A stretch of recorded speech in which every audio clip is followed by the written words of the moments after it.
오늘 성령 강림의 21번째 주 드리는 하나님의 말씀은 출애굽기 33장 12절로 19절 말씀입니다. 이 본문 말씀을 가지고 하나님의 선한 사업이라는 제목으로 함께 은혜를 나눌 때에 각자의 임하는 대로 은혜 받는 귀한 시간 되기를 주의 이름으로 축원합니다. 아멘. 그렇습니다. 이 세상에서도 사람들에게 우리에게 무슨 때가 되면 어떠한 그 때를 기리기 위해서 사람들을 뽑습니다. 무슨 위원회다라고 해가지고 그 위원회를 뽑고, 또 어느 드라마가 한 편 제작되더라도 새로운 드라마가 제작될 때에는 거기에 필요한 바로 배우들을 새로 뽑습니다. 영화도 마찬가지고, 어떠한 정당이 세워져도 마찬가지고, 어느 한 단체나 아니면 드라마나 모든 일들이 돼서 우리들에게 새롭게 나타날 때에는 새로운 그것을 운영해 나갈 수 있는 그런 사람들을 뽑는다는 것이죠. 그것은 곧 전적으로 그 PD나 아니면 감독자의 손에 달려서 택함을 읽는 것입니다. 과연 이 배역에서 과연 이 배우가 잘 소화해낼 것인가, 심사를 거쳐서 택한다는 것이죠. 그래서 다시 그 배우진들이 쭉 나야 됩니다. 주연도 나오고 조연도 나오고, 하물며 하나님의 사역에 대해서 하나님께서 쓰시고자 하는 사람을 아무나 불러다 쓰는 거 아닙니다. 하나님의 선한 사업은 바로 우리가 알고 있듯이 구원 사업인 것입니다. 죄악 가운데서 우리를 구원해내는 바로 하나님의 선한 사업은 구원 사역인 것입니다. 그래서 예수님을 이 땅에 보내주셨고, 예수님은 어떻게 보면 감독자나 마찬가지죠. 야, 감독, 내 마음에 맞는 사람, 너와 호흡을 같이 하는 사람, 그 배들 뽑아라 하는 식으로 예수님을 이 땅에 보내셨고, 예수님께서 그 일을 마치시고 이 땅에 남겨주기 위해서 아버지로부터 보내온 성령님을 예수님께서 보내주셨다는 것입니다. 아버지가 보내주신 거 아니에요. 예수님께서 보내주신 거예요. 예수님이 분명히 말씀하셔서 아버지께 말씀해서 보혜사 성령을 보내주겠다. 예수님이 보내주신 거예요. 그 성령은 바로 구원 사역에 우리가 풍성히 일어날 수 있도록, 부흥할 수 있도록 구원 사역을 위해서 성령을 또 보내주신 것이죠. 그러므로 우리가 그 선한 사업에 우리는 택함을 받는 저와 여러분이 되기를 주의 이름으로 축원합니다. 바로 하나님의 선한 사업은 바로 구원 사역이에요. 그럼 구원 사역에 우리가 어떠한 선한 사업에 우리가 참여하는 자가 되어야 되느냐? 바로 하나님으로부터 택함을 입은 자가 되어야 된다고 말씀하고 있습니다. 오늘 성경식 9절에서는 이와 같이 말씀하고 있습니다. 나는 은혜 베풀 자에게 은혜를 베푼다. 또 그뿐만 아닙니다.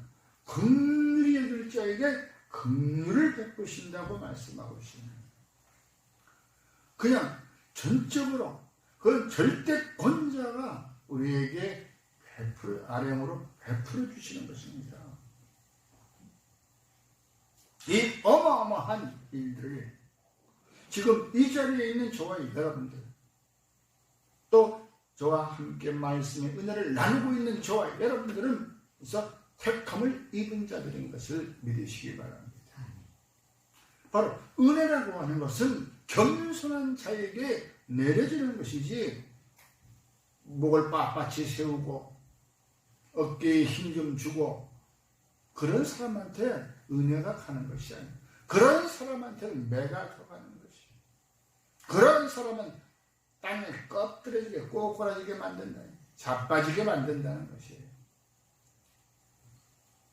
그러므로 저와 여러분은 오늘 이 자리에 택함을 입은 자인데 바로 마태복음 22장 14절에도 말씀을 하셨습니다. 청함을 받은 자는 많은데 왜 택함을 받은 자는 없느냐? 응? 적다. 어느 날 임금이 잔치상에서 잔치를 벌이려고 많은 사람들, 야, 이 잔치에 사람들을 좀 모셔와라. 잔치라고 하는 것은 예전이나 지금이나 천국에서도 마찬가지로 사람들이 풍성해야 되는 것이. 자리가 이렇게 비어있으면 참 잔치가 좀 모양새가 빠지죠. 어느 누구나 잔치집에 가면은 사람들이 풍성해야 돼. 응? 거기에 부지를 많이 내든 안 내든 그건 떠나서 일단 사람들이 풍성하고 많아야 아우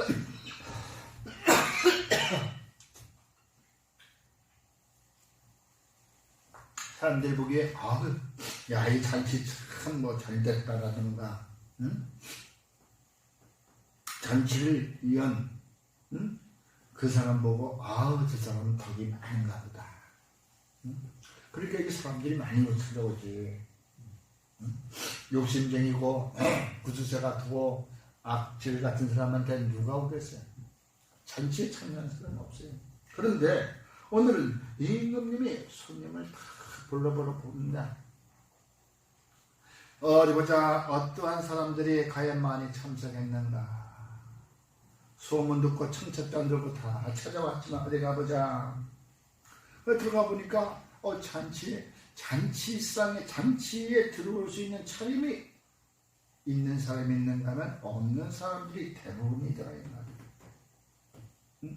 잔치에 참여한 사람들이 보면은 그 잔치에 참여하는 그 의상을 갖춰 입고 와야 되는데 이게 아닌 것이에요. 그러니까 임금이 물어봐. 어이 친구야, 당신은 어찌하여 응? 여기에 예복을 입지 않고 들어갔느냐? 과거에 그 잔치상에 들어가면은 성문 안에서 성문 앞에서 그 예복을 다 나눠줬답니다. 쉽게 얘기하면은 뭐 가운을 하나씩 걸쳐준다든가. 그 아무 말도 못하니까 그 밑에 성환을 시켜서 야, 이 사람은 여기 있을 자격이 없어.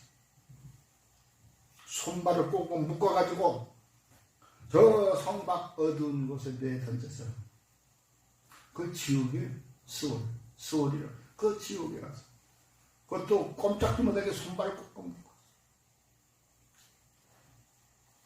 응?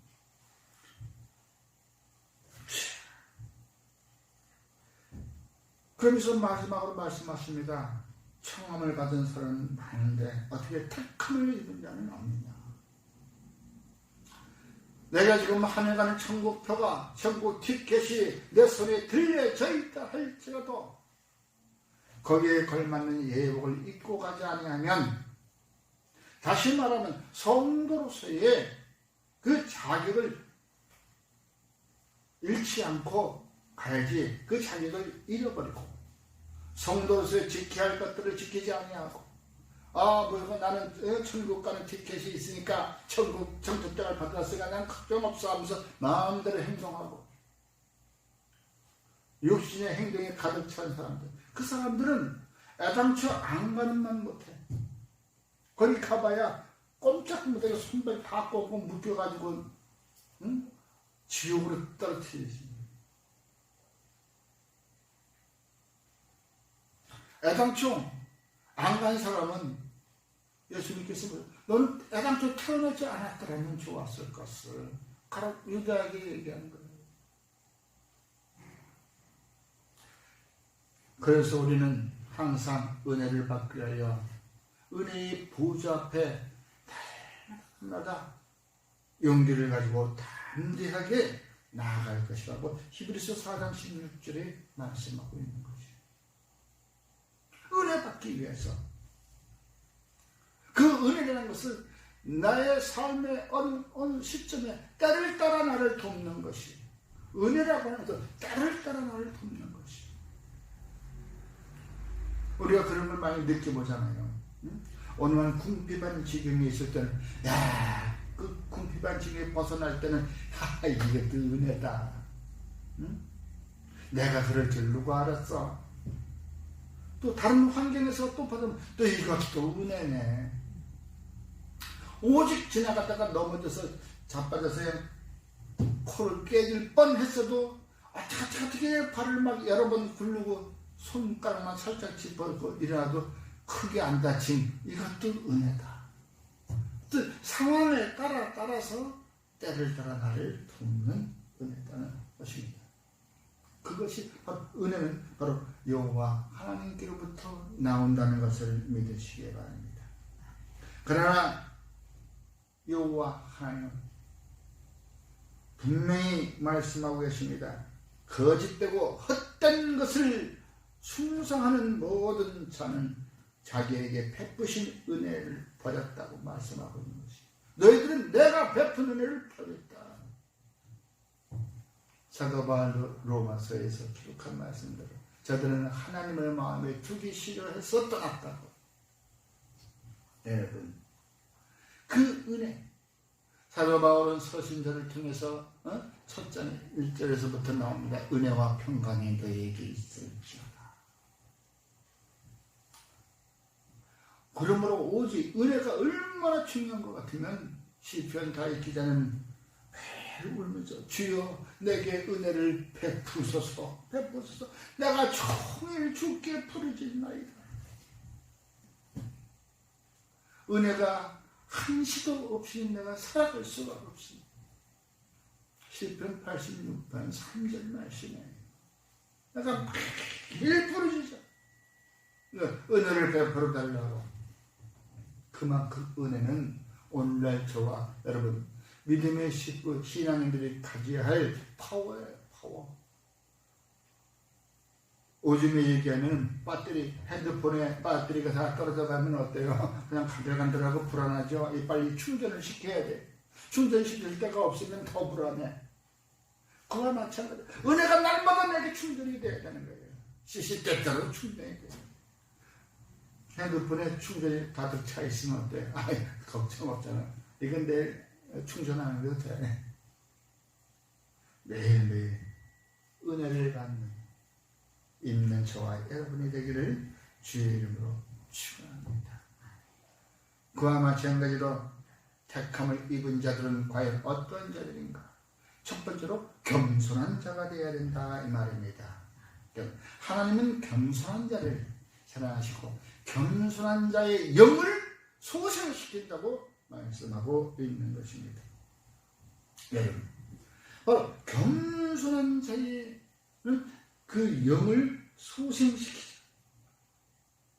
영이 소생된다는 것은 내 마음이 항상 주님을 바라볼 수 있고 내가 주님을 떠나지 않는 삶을 살아가는 사람들이라는 거예요. 이 영이 세상을 따라가 버리면 그건 그때부터 그건 지옥에 있는 것이에요. 내 영이 하나님만을 바라본다는 것, 바로 죽어가는 내 영혼, 하나님을 떠난 삶은 우리는 죽어간다고 하고 있어요. 시름시름 앓고 가 있어요. 그러나 그에게 영혼이 소생이 되면 생기가 돌아서 아주 삶의 보람을 느끼면서 활력이 된다는 것이죠. 야고보서 4장 6절에 그러나 더욱 큰 은혜를 주시나니 그러므로 일렀으되 하나님이 교만한 자를 물리치고 겸손한 자에게 은혜를 주신다 하였느니라. 겸손한 자에 무엇을 줘? 은혜를 주시는 거예요. 그 은혜를 받음으로 내 영이 소생케 된다는 것이죠. 그러므로 저와 여러분들은 날마다 은혜의 보좌 앞에 나아가기를 주의 이름으로 축원합니다. 아멘. 그래서 겸손한 자는 또 그러잖아. 베드로전서 5장 5절에 나오죠. 젊은이들아 이와 같이 장로들에게 순종하라. 또 서로 겸손하게 하라. 또 허리를 허리를 단단히 느슨하게 하지 말고 단단히 묶어. 어떤 거에 의해서 내가 혹시나 순종하고 겸손하는 것이 느슨해질까봐, 느슨해질까봐 허리를 단단히 묶어라. 하나님은 교만한 자를 대적하신다고. 하나님을 대적해서 이길 사람이 누가 있어? 이 세상에는 아무것도 없어. 모든 피조물들이 어떻게 이길 수 있어? 이길 수가 없는 거예요. 하늘의 천사도, 천사장이었던 루시퍼도 떨어져 나오는 거예요. 이길 수가 없는 거예요. 생각을 해보십시오. 어떻게 이길 수가 있어? 그런 우리 피조물들이 약한 먼지보다도 못한 우리들이 어떤 누가 그러더라고. 여행을 갔다 와가지고 장가게를 갔다 왔는데 거기에 대해서 올라가서 보니까 높은 곳에 올라가서 보니까 호연직이지만 그래도 자기가 서 있는 내 자신이 너무 초라하게 보이더라는 거예요. 저 자연 앞에서, 저 자연은 바로 하나님이 만들어 놓은 솜씨인데 그 솜씨 앞에서 하나님의 미움을 아주 티끌보다도 못하다고 느꼈다는 거예요. 그러면서도 티끌보다 못한 나를 하나님이 알고 계신다는 것에 또 한 번 막 감동이 나서 눈물을 막 흘렸다고. 지금 우리가 이렇게 예배를 드려도 아주 그 소수, 이 티끌, 우주에 비하면 이거 티끌도 안 되는 여러분들을 하나님이 알고 계신다는 거예요. 티끌. 우리는 사람이 올 때 조그만 개미가 지나가는 걸 보고서 그 개미의 마음을 우리가 알까? 모르는 거예요. 그냥 무심코 지나가다 발에 밟혀서 죽을 수도 있는 것이고, 홍수가 나서 물이 둥둥 떠내려갈 때도 있고. 여러분, 바로 은혜를 얻기 위하고 택함 받으려면 첫째 겸손해야 된다는 것입니다. 그리고 순종의 미가 있듯이 항상 고개를 숙이는 것이고 어른들을 존경할 줄 알아야 된다는 것이고, 이것은 곧바로 하나님 앞에 경배드리기를 즐기고 하라. 하나님 앞에 경배드리는 것.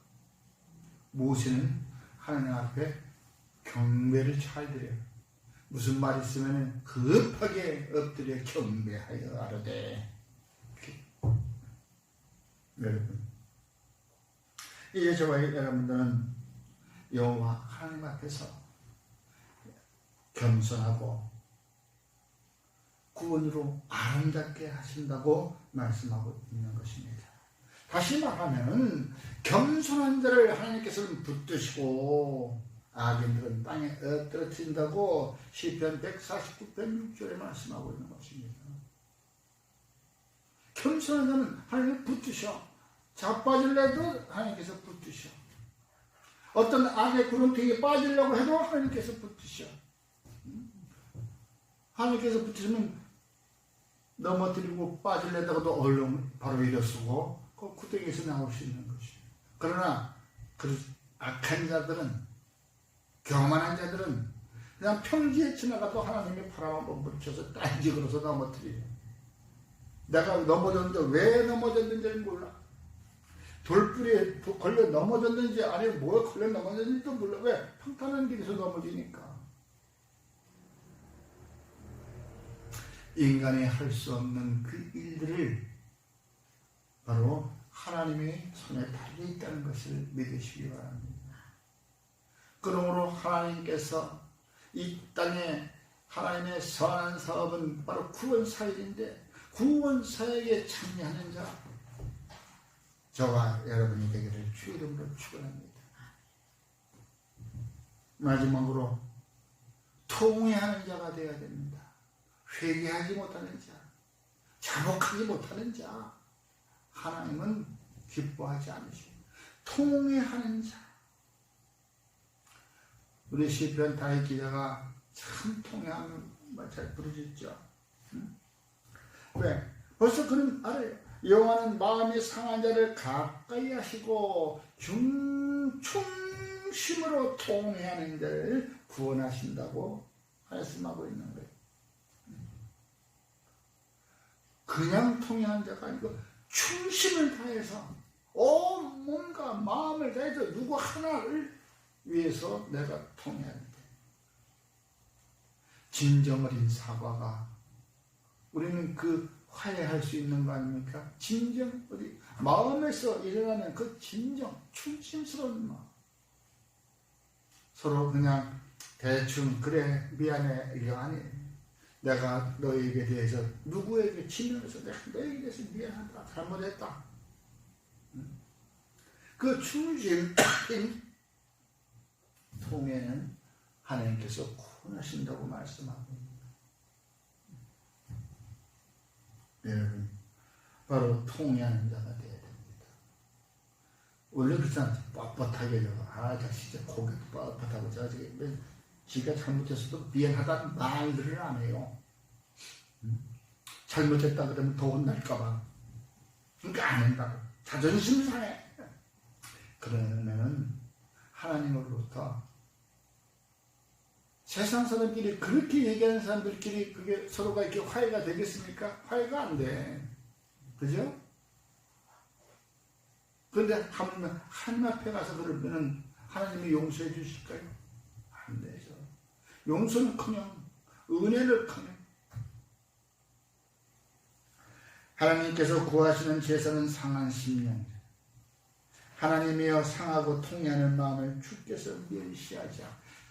상한 그 심령들이 그런 마음을 가지고서도 통해하는데 하나님께서는 외면하지 아니하시고 멸시하지 아니하시고 보듬어 주시는 거예요.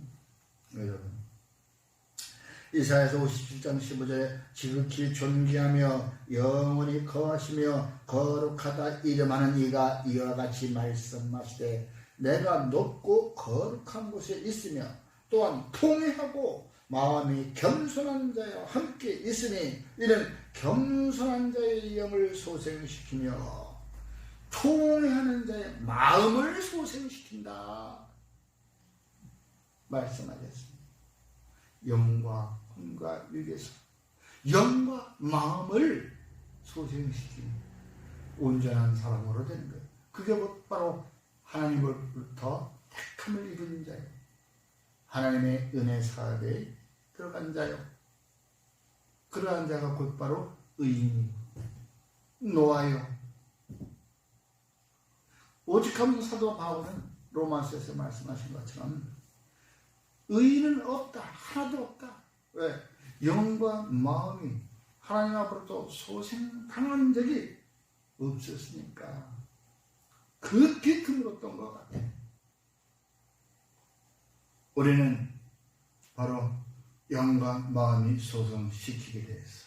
날마다 은혜의 보좌 앞에 나아가 주님 앞에 구하는 은혜를 구하는 저와 여러분에 대해서 천국 가는 그날까지 하나님의 선한 사역에 쓰임받는 도구로 살아가시기를 주의 이름으로 축원합니다.